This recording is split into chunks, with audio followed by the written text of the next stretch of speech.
Hey guys, I'm Bonefoot, and I'm doing something new today, something I wanted to do since the beginning of my channel, which is just a simple storytime video, me reminiscing about something gaming related from my past. Now, I'm still young, I just turned 25 earlier this month, but I've been playing video games actively since I was very young, 4 or 5. So I already have many standout gaming memories that I think would be fun to record on video and share with you guys. Hopefully they'll be somewhat entertaining or interesting to you guys. At the very least you'll get to know me a little bit better, and maybe you can relate to some of my stories and we can bond about it in the comments. The story I'll be sharing with you guys today has to do with language and how video games, more specifically Japanese role-playing games, helped me learn English and made me want to learn English. Kuten monet teistä mahdollisesti tietävät, minä asun Suomessa ja meillä on meidän oma äidinkieli eli suomen kieli. Funnily enough, nowadays I often feel like English is actually my first language because I use it so much more than Finnish in my everyday life,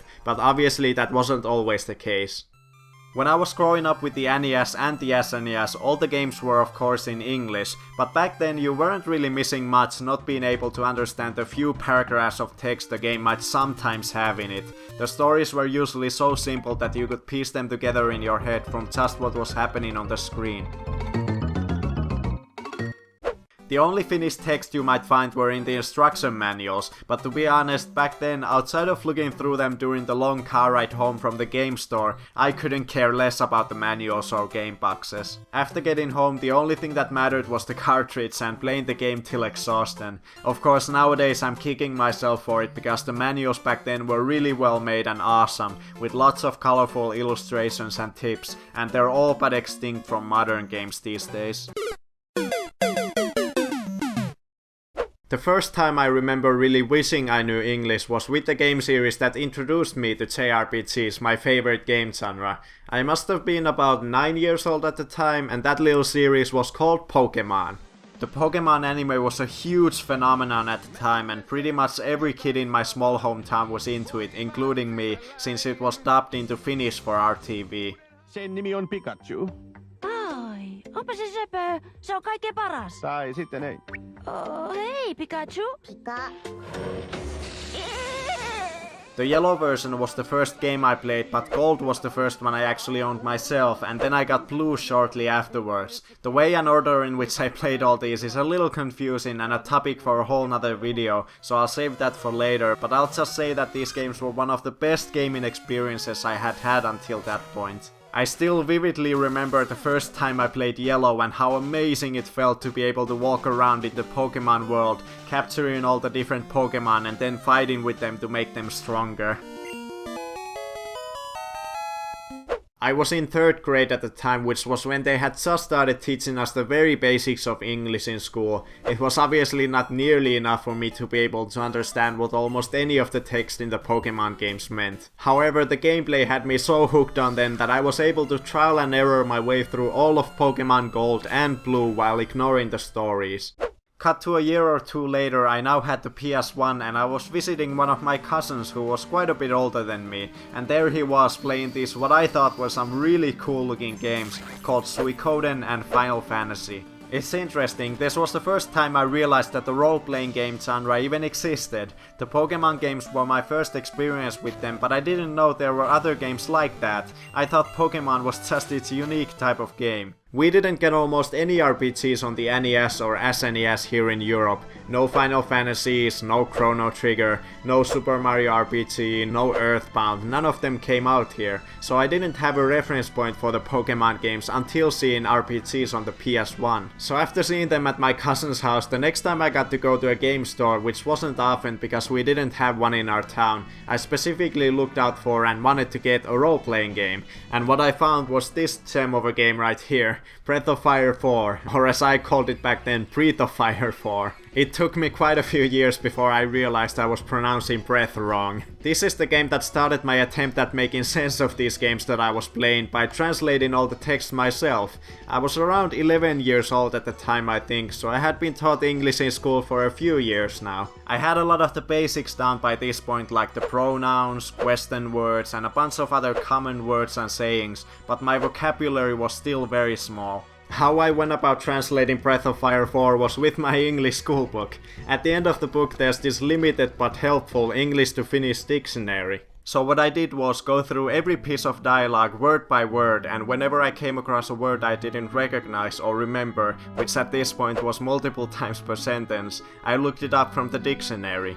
I could decipher most words that way, but like I said, the dictionary was quite limited, so many words just weren't in there. At that point I would have to try to piece the sentence together from all the other words and try to make sense of it in my head.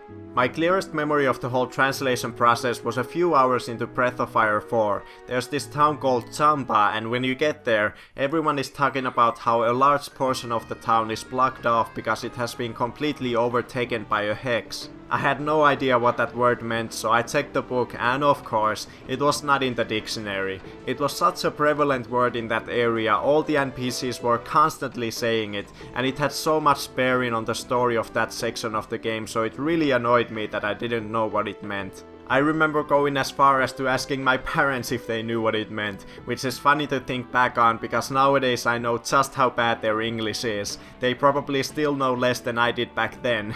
I could never find out for certain what the word meant back then, but after a little more gameplay you actually got to explore the hexed area of the town, and it was completely engulfed by this purple mist, and all the enemies there were things like rotting zombies and ghosts, doing a lot of poison attacks. So I imagined the word meant poison or something close to that. In reality it's just another word for curse, and in the game its meaning is closer to quote-unquote dark energy.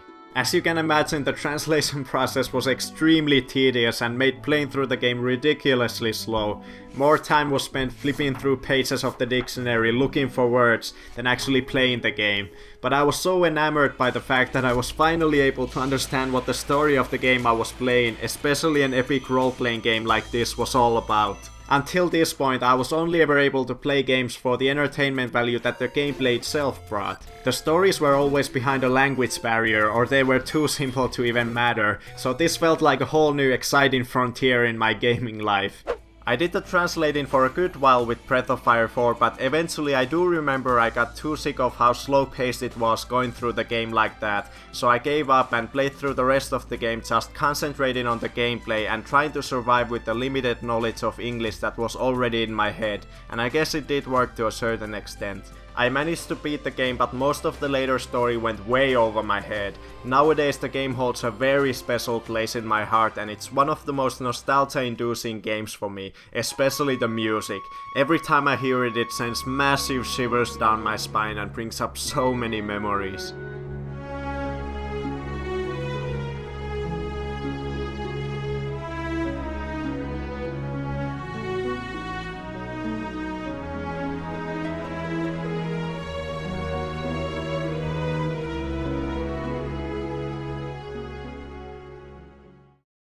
After Breath of Fire 4, I immediately wanted to get my hands on another role-playing game. The next time I had the chance to go to a game store, a few months later maybe, I happened to find one of the games I'd seen my cousin play earlier, Final Fantasy VII, so I decided to get that. With Final Fantasy VII, I actually don't remember doing that much translating. My English skills were still pretty much the same as when I played Breath of Fire 4. I think I must have once again gotten sick of doing the translating after a while. I believe I only translated my way through the beginning parts of the game. I do remember some glimpses of the early story, like Cloud and Tifa's flashbacks to their childhood. Outside of those, all my memories of the game are non-story related, but it was still a great experience and certainly had me trying to think what everything meant, thus making me once again surrounded by this new language I was learning and subsequently extending my understanding of it.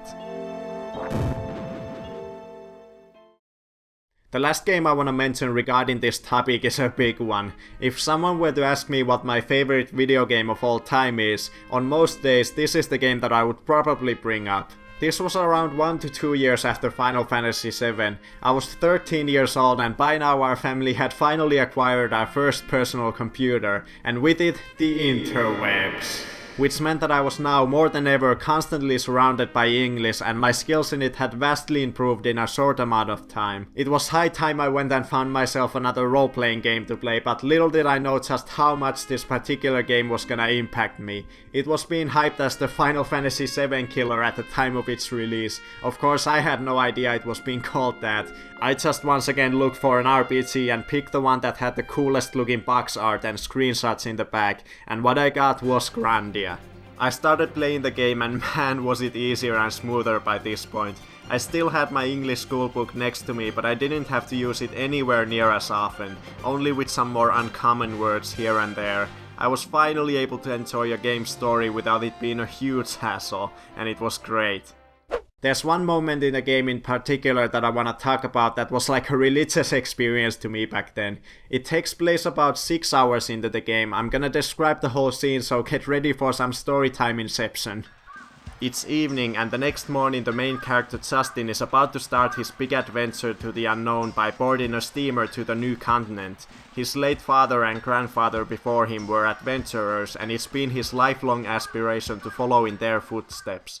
Justin goes home to his mother Lily for the last time. He has decided not to tell her that he's leaving the next morning. They have dinner, and Justin is trying to be extra nice to her to leave on a good note, and then suddenly she starts talking about the steamer that is leaving the next day, and he begins to feel that he really should tell her that he's leaving. Right as he's about to tell her, Lily intentionally cuts him off and heads to bed. You can clearly see she has figured out exactly what is happening, but can't bear saying goodbye. It's a really great scene. They both then go to sleep. The next morning, Justin wakes up early and has a little talk with his father and grandfather in front of their pictures. Father, I'm sorry. I couldn't tell Mom after all. Father, and Grandfather too. I'm going to the new continent. I'm going to travel the world just like you did. I'll leave my picture here for you. I promise that I'll become an adventurer greater than you. Goodbye, Mom. I'm going. Justin then heads to the port through the misty morning town and arrives at the steamer. As he's about to board it, one of the crewmates tells him that he's got something hanging from his pocket. It's a letter. Confused as to how it got there, he sits down on the dock and starts reading it. The letter is from his mom to the president of the Adventurers Society. Cue the incredibly emotional violin music. In the letter, Lily is begging the Adventurers Society to help Justin as best as they can with a very sappy story about him. How he'd always been a bit of a troublemaker, how he cried when he found out he'd never see his father again, how he'd always wanted to become an adventurer since then and had started to walk on his own. It goes on to say how proud she is of him, and at the end she directly addresses Justin, ending with the goodbye that she couldn't bear to say face to face. It's a very emotional scene, and it was the first time a game had ever moved me. I'm not gonna lie, it still gets me every time, but back then especially it was a huge turning point for me. It showed me just how powerful video game stories could be.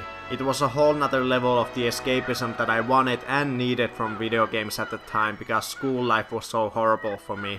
It was the first time I was truly immersed in a video game and felt like I was personally embarking on this epic adventure. It was not only immensely entertaining but also very helpful in coping with real life at the time. Thanks, Grandia.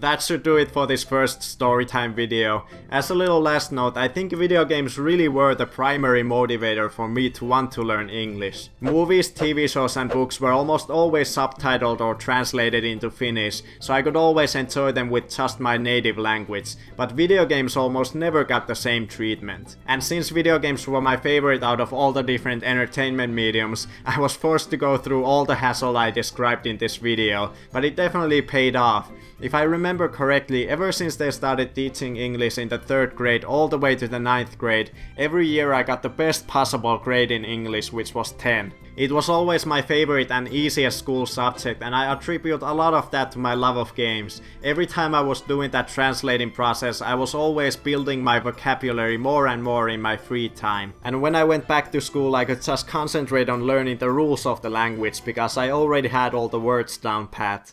Do any of you guys who are not native English speakers have any similar stories? I'd be very interested in hearing them in the comments. And did you do any of this painful manual translating? And or did you, once you had learned the language, ever have this great epiphany of just how much greater your gaming experiences can be when you understand the story, like I did with Grandia? I hope you enjoyed this new storytime type of video. I had a lot of fun reminiscing about these old memories, and I can already think of at least a few more stories that could make for some decent videos. So I think I'll be making at least a couple more of these throughout the year. But until then, stay tuned for more videos, and thanks for watching.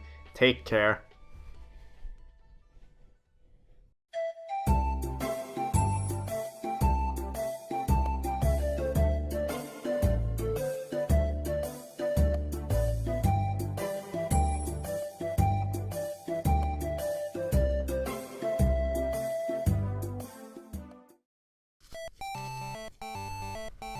Oh, right in the trash can, all the way on the other side of the apartment.